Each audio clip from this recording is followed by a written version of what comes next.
శ్రీమాత్రే నమ. జయ గురు దత్తాత్రేయ నమ. ఈ వీడియోలో మనం 2025వ సంవత్సరం జూన్ నెల మాస ఫలితాలు తెలుసుకునే ప్రయత్నం చేద్దాం.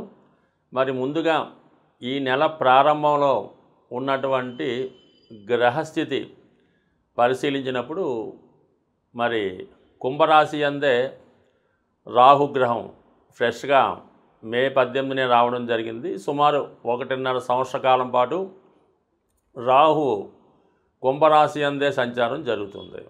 ఇక మేషరాశిలో షష్టగ్రహ కూటమి విడిపోయి సింగిల్గా శని భగవానుడు ఒక్కడే మీనరాశిలో సంచరించడం జరుగుతుంది.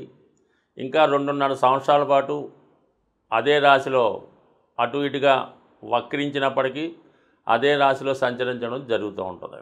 మరి మేషరాశిలో శుక్రుడు, వృషభ రాశిలో రవి బుధ గ్రహాలు, మిథున రాశిలో మరి కొత్తగా మారినటువంటి మే 15 నుంచి అదే రాశిలో సంవత్సరం పాటు గురుగ్రహ సంచారం మిథున రాశిలో. ఇక కర్కాటక రాశిలో ఈ నెల ప్రారంభంలో కుజుడు జూన్ 6వ తారీఖు వరకు సంచరిస్తూ జూన్ 6 తర్వాత సింహరాశిలోకి ప్రవేశించడం జరుగుతుంది. మరి చివరగా సింహరాశి అందే కేతుగ్రహ సంచారం ఇంకా సుమారు 18 నెలల పాటు అదే రాశిలో సంచరించడం జరుగుతుంది. అయితే ఈ నెల ప్రత్యేకత ఏంటంటే ఈ నెల ప్రారంభంలో గ్రహాలన్నీ రాహుకేతువుల మధ్య ఉండిపోవడం వల్ల ఒక విధమైనటువంటి గోచారరీత్యా కాలసర్పదోష ప్రభావం ఏర్పడింది. అలాగే వృషభ రాశిలో రవి బుధుల సంచారంతో బుధాదిత్య యోగం ఏర్పడింది. కర్కాటక రాశిలో కుజ చంద్రుల ప్రభావంతో చంద్రమంగళ యోగం ఏర్పడడం జరిగింది. ఈ 3 యోగాలు కూడా ఎంతో కొంత వివిధ రాశుల వారి మీద ఎక్కువ ప్రభావాన్ని చూపడం జరుగుతుంది. కర్కాటక రాశి వారికి 2025వ సంవత్సరం జూన్ నెల ఫలితాలు పరిశీలించుదాం. ఈ నెల ప్రారంభంలోనే గ్రహాలన్నీ రాహు కేతువుల మధ్య సంచరించడం వల్ల ఒక విధమైన గోచార రీత్యా కాలసర్పదోష ప్రభావం ఏర్పడింది. అంటే ఈ ప్రభావం వల్ల కర్కాటక రాశి వారికి 2, 8 స్థానాల మీద ప్రభావం చూపడం జరుగుతుంది.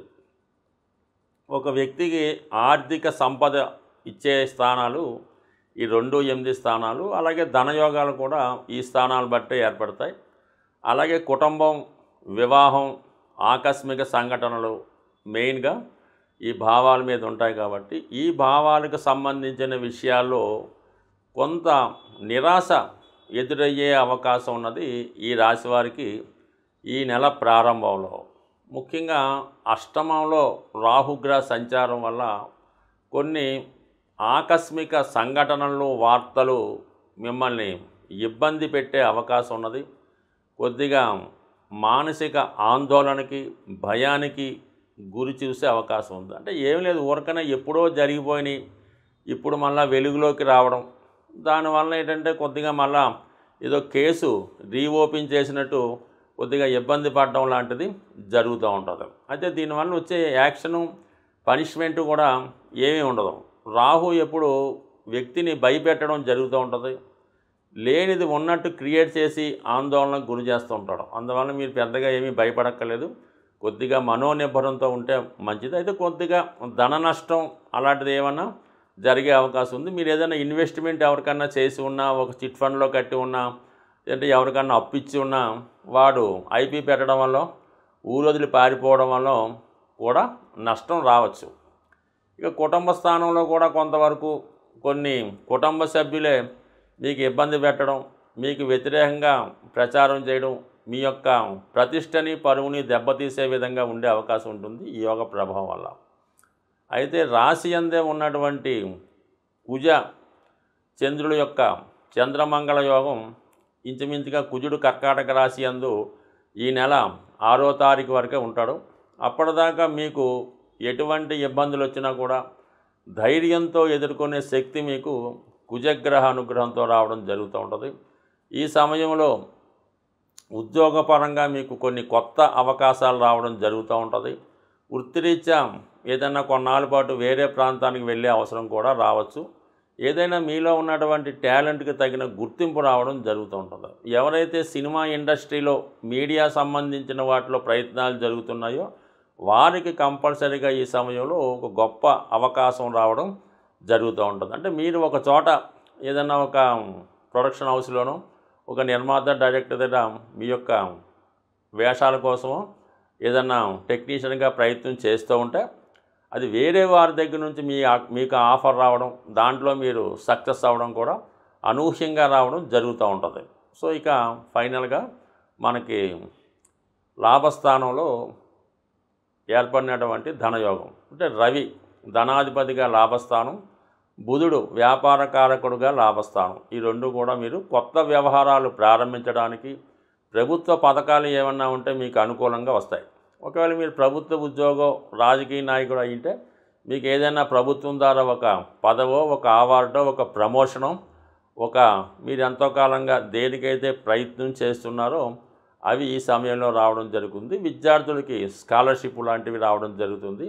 అలాగే ముఖ్యంగా మీ యొక్క తండ్రి గారు లేదా మీ యొక్క మామయ్య వారి సహకారం అంటే వాళ్ళు మీకు అండగా ఉంటారు. మీరు ఏ ప్రయత్నం చేసినా వెనకాల మేము ఉన్నాం, నువ్వు ప్రొసీడ్ అన్నట్టుగా మీకు లాభస్థానంలో ఉన్నటువంటి గ్రహాలు రవి తండ్రిని చెప్తూ ఉంటుంది, గురువుని చెప్తూ ఉంటుంది, బుధుడు మీ యొక్క మేనమామల్ని చెప్పడం జరుగుతూ ఉంటుంది. బట్ ఏదైనా వారి సహకారం మీకు సంపూర్ణంగా రావడం జరుగుతుంది. వ్యయంలో గురువు భాగ్యాధిపతిగా వ్యయస్థానం, పుణ్య కార్యక్రమాలకి ఎక్కువ ఆర్థిక సహకారం చేస్తారు.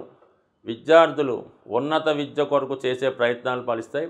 ఆ విద్యకి ఎక్కువగా ధనం కూడా ఖర్చు పెట్టవలసి ఉంటుంది. ఎస్పెషల్లీ మీరు కూడా గతంలో ఆగిపోయినటువంటి మీ యొక్క విద్య తిరిగి కంటిన్యూ చేసుకోవచ్చు.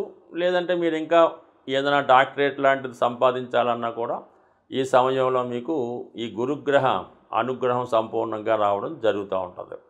ఇక ముఖ్యంగా మీకు అష్టమంలో ఉన్నటువంటి రాహుని మనం ఈ వీడియో ప్రథమంలో చెప్పుకున్నాం. సో ఏదైనా రాహుని మాత్రం మీరు అంత తేలిగ్గా అంచనా వేయద్దు. ఎట్టి పరిస్థితుల్లో కూడా ఎటువంటి బలహీనతకి లొంగడం కానీ, ఎట్టి పరిస్థితుల్లో మీ యొక్క రహస్యాలని ఇతరులకు చెప్పడం కానీ చేయడం వల్ల మీరు ఒక విధమైన బ్లాక్మెయిల్ గురే అవకాశం ఉంటుంది. అన్ని సమస్యలకి మూలం ధనం. అందుకే ధనం మూలం మిథం జగత్ అన్నారు. ధనం ఖర్చు పెట్టడం అన్నది చాలా సులభం, సంపాదించడం అన్నది చాలా కష్టం. అయితే ఈ ధనం సంపాదించడానికి ఒక సులువైనటువంటి మార్గాన్ని తెలియజేయడం జరుగుతూ ఉంటుంది. అది మీకు ఈ నెల ఫలితాల్లో ఈ అద్భుతమైనటువంటి ధనయోగాన్ని కలిగించే రెమెడీ మీకు చెప్పడం జరుగుతూ ఉంటుంది. ఇది కొంతవరకు మీరు చేయవలసిందల్లా ధనానికి అధిదేవత అయినటువంటి లక్ష్మీ అమ్మవారికి ఇష్టమైనటువంటి రోజు శుక్రవారం. ఈ శుక్రవారం రోజు మీరు ఏం చేయాలంటే ఒక మట్టితో తయారు చేసినటువంటి ఒక జాడీ అనొచ్చు, డబ్బులు దాచుకునే డిబ్బీ కూడా అనొచ్చు. పూర్వకాలం మట్టితోనే తయారు చేస్తూ ఉండేవారు ఈ ధనం దాచుకునేవి. అందుకని ఈరోజు కూడా పాత ఇళ్ళై పడగొట్టినప్పుడు తవ్వినప్పుడు దొరుకుతూ ఉంటాయి కొంతమందికి. అటువంటి మట్టితో తయారు చేసినటువంటి డిబ్బీ ఒకటి తీసుకోండి శుక్రవారం రోజు. దాన్ని శుభ్రంగా మంచినీళ్ళతో శుభ్రం కడిగేసి పసుపుతో దాన్ని రాసి ఒక మూల పెట్టుకొని ప్రతి శుక్రవారం కూడా 6వ సంఖ్య వచ్చేలాగా ధనం అందులో వేయాలి. 6 రూపాయల, 60 రూపాయల, 600, మీకు ఇంకా ఓపుకుంటే 6000 అన్నది ప్రతి శుక్రవారం అందులో డ్రాప్ చేయవలసి ఉంటుంది. అందులో వేయాలన్నమాట. పక్కన పెట్టాలి. అది దేవుని దగ్గర పెట్టడం, నమస్కారం పెట్టడం. అయితే ఈ శుక్రవారం రోజు మిగతా డబ్బులు మీరేమీ కూడా ఖర్చు పెట్టకూడదు. ఇందులో వేసిన 6 రూపాయలు మాత్రమే అందులో వేయాలి. మిగతాదంతా కూడా ఆ రోజు ఏ ఒక్క రూపాయి కూడా మీ ఇంటి నుంచి బయటికి వెళ్ళకూడదు. అలాగని ఫోన్పేలు, గూగుల్ పేలు చేయకూడదు. ఆ నియమం మీరు పాటించి ఈ శుక్రవారం మనీ వెళ్లకుండా ఉంటూ ప్రతి శుక్రవారం వీలైతే ఇంక పెంచుకుంటూ వెళ్ళిపోండి. దాని తర్వాత ఒక సంవత్సరానికో ఎంతో దాన్ని ఓపెన్ చేసి దాంతో ఏదన్నా ఈ వరలక్ష్మి వ్రతం ఎప్పుడైనా తీసుకోవచ్చు. గోల్డ్ ఏదైనా కొని అది అమ్మవారి పూజకి ఉపయోగపడేలాగా ఇది బంగారు పుష్పాలు ఓ బంగారం కిరీటమో లేదంటే బంగారంతో చేసినటువంటిది ఏదైనా ప్లేటు ప్రసాదం పెట్టడానికో గ్లాసో కొని అమ్మవారి దగ్గరే పెడతా ఉండండి. ఇలా మీరు చేసుకుంటూ పోతే మీరు ₹6 సేవింగ్ మొదలెడితే అది మీరు వారానికి 6 లక్షల దాకా తీసుకెళ్ళినా కూడా మీరు ఆశ్చర్యపడక్కర్లేదు అవుతుంది. దాంతో మీరు చేయవలసిందల్లా ఈ గోల్డ్ కొని ఇది అమ్మవారికి ఏదో వస్తువు కొనిపెట్టడం. మళ్ళీ మీకు బాగా మీరు దాన్ని మళ్ళీ మీ ఇంట్లో ఒక అమ్మాయి పుడితే ఆ అమ్మాయికి అంటే అమ్మాయి కూడా లక్ష్మీ స్వరూపం కాబట్టి ఆవిడకి మీరు అవి కానుకగా ఇవ్వచ్చు, బంగారు ఆభరణాలు కూడా ఇవ్వచ్చు. బట్ ఏదన్నా ఈ శుక్రవారం 6 సంఖ్య ఇది కాకుండా మిగతాది కూడా బయటికి వెళ్ళకూడదు. ఇంకా అది ఎంత గొప్ప అవసరమైనా సరే అక్కడతో శుక్రవారం నాడు స్టాప్ చేసి శనివారం మార్నింగే పేమెంట్స్ మాట. ఈ విధంగా చేసి చూడండి. ఇంచుమించుగా నాకు తెలిసి ఈస్ట్ గోదావరి జిల్లాలో అపర కుబేరులు ఉన్నారు. వాళ్ళంతా కూడా ఈ నియమాన్నే పాటిస్తున్నారు. స్వస్తి.